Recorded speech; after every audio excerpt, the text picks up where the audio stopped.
ब्रह्ममुरारिसुरार्चितलिङ्गं निर्मलभासितशोभितलिङ्गं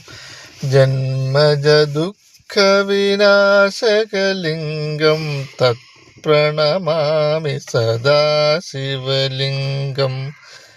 देवमुनिप्रवरार्चितलिङ्गं कामदहनकरुणाकरलिङ्गं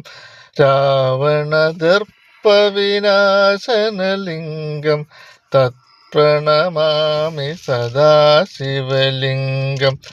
सर्वसुगन्धसुलेपितलिङ्गं बुद्धिविवर्धनकारणलिङ्गं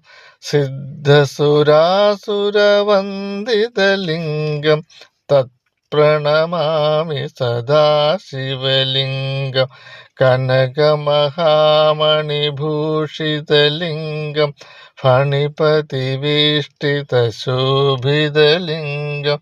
दक्षसुयज्ञविनाशनलिङ्गं तत्प्रणमामि सदा शिवलिङ्गं कुङ्कुमचन्दनलेपितलिङ्गं पङ्कजहारसुशोभितलिङ्गं